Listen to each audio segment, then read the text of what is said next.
I always wanted to have my own thing. I didn't want to have to answer to anybody. My dad worked for himself. I wanted to work for myself. Pre-RSI, I did my 4 years in the service. When I was 18, and I moved out to Arizona in 2010. The economy wasn't doing much. I was trying to do handyman work, wasn't getting a whole lot of work, and knew as a veteran I got paid to go to school, so figured Arizona AC school. It's a good stepping stone to get in. You'll learn a lot of the basics, and then once you get out in the field, you're gonna learn more.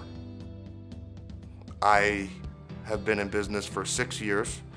I'm a 3-employee company, 4-employee company.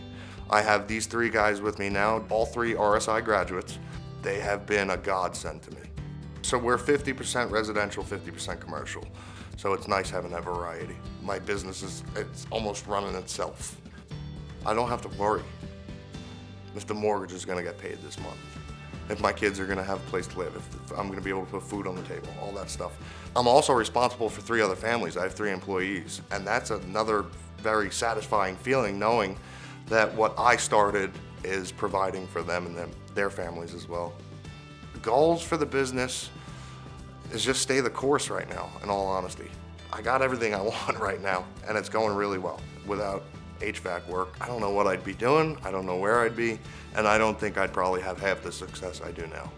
It feels good. Not many jobs do you get to go into somebody's home and they are just so grateful and so thankful when you're done and it's fixed. That look on their face makes it pretty satisfying. I'm Groiner, and I'm proud to be an RSI graduate.